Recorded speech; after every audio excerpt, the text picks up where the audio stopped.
આજે ધારાસભ્ય ચૈતર વસાવાના ગઢ ડેડિયાપાડામાં કોંગ્રેસના ધારાસભ્ય નેતા પહોંચ્યા છે। એક જંગી પ્રચંડ જનસભા છે તે સંબોધવામાં આવી છે। મહેશ વસાવા જેઓ એક સમયના ડેડિયાપાડાના 2 ટર્મના ધારાસભ્ય રહી ચૂક્યા છે, પરંતુ હાલ આમ આદમી પાર્ટીના ધારાસભ્ય ચૈતર વસાવાએ તેમની સત્તા જમાવી છે, કબજો જમાવ્યો છે। ત્યારે હવે આ મહેનત 2027ને લઈને શરૂ થઈ ચૂકી છે ને હવે આક્રમક ભાષણ માટે જાણીતા વડગામના ધારાસભ્ય જિગ્નેશ મેવાણીએ શું મુદ્દો ઉઠાવ્યો છે ને ભાજપ ઉપર તેમણે અહીંથી શું પ્રહારો કર્યા છે, વિગતે વાત કરીએ। વૈષ્ણવજન તો તેને કહીએ જે પીડ પરાઈ જાનાને રે। નમસ્કાર દર્શક મિત્રો, નવજીવન ન્યૂઝમાં આપનું સ્વાગત છે। હું છું ફૈઝાન। આ દિવસોમાં કોંગ્રેસ લડી લેવાના મૂડમાં દેખાઈ રહી છે, જે જન આક્રોશ યાત્રા ઠેર ઠેર લોકો સુધી પહોંચી રહી છે।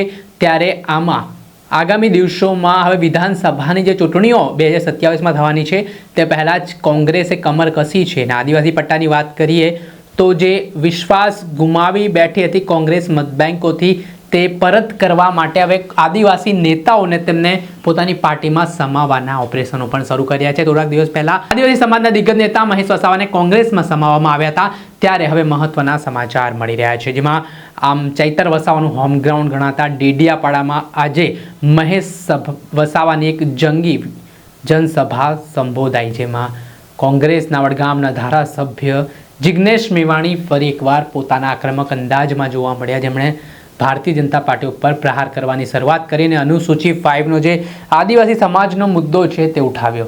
પહેલા તો સાંભળો ધારાસભ્ય ચૈતર વસાવાનું ધારદાર ભાષણ।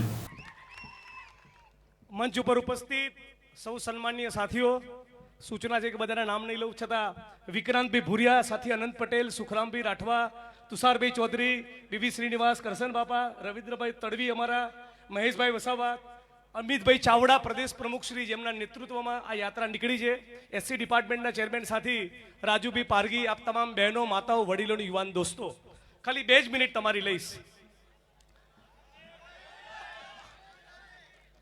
આખા ગુજરાત માટે આ યાત્રા નીકળી છે।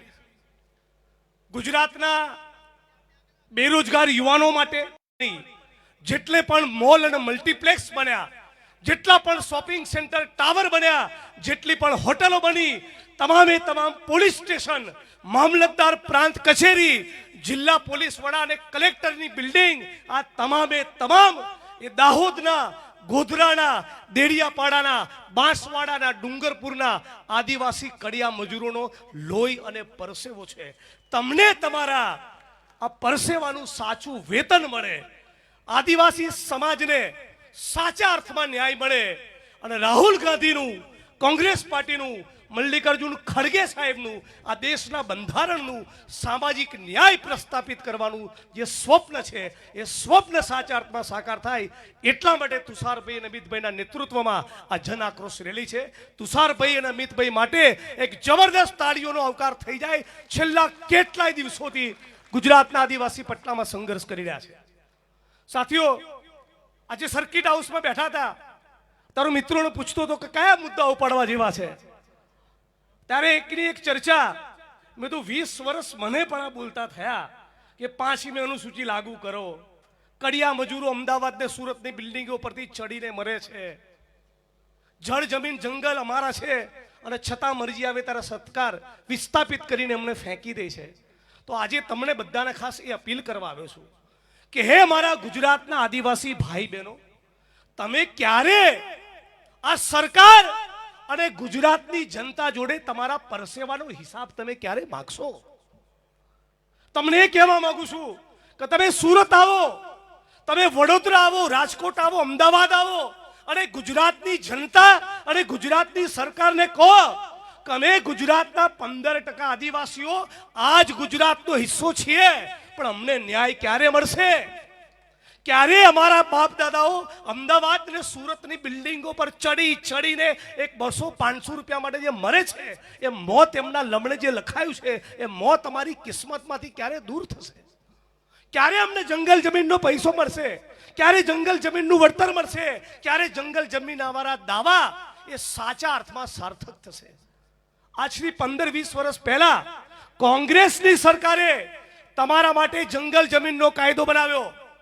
આજે કોઈ પણ પાર્ટીના માણસો એ જંગલ જમીનના મુદ્દે મામલતદાર કે કલેક્ટરને આવેદન પત્ર આપવા જતા હોય તો યાદ રાખજો, એ આવેદન પત્ર પણ એટલા માટે આપી શકે છે કે સોનિયા ગાંધી, યુપીએ અને કોંગ્રેસની સરકાર તમારા માટે આ જંગલ જમીનનો કાયદો લાવી હતી તો કોઈ એના આવેદન પત્ર આપીને એની અમલીકરણ. પહેલા તો સાંભળો ધારાસભ્ય જિગ્નેશ મેવાણીનું ધારદાર ભાષણ. આપણે સાંભળ્યા હતા ધારાસભ્ય જિગ્નેશ મેવાણી, જે તેમનું આક્રમક ભાષણ સામે આવ્યું છે ને ભારતીય જનતા પાર્ટી દ્વારા આદિવાસી સમાજ સાથે જે અન્યાયો થતા હોય તેવા આક્ષેપો તેમણે કર્યા છે ને આ સરકારને બતાડી દેવું પડશે આદિવાસી સમાજની તાકાત, તેવી વાત પણ જિગ્નેશ મેવાણીએ કરતા રાજકારણ ગરમાયું છે. દર્શક મિત્રો, આવા જ વિડીયો જોવા માટે નવજીવનની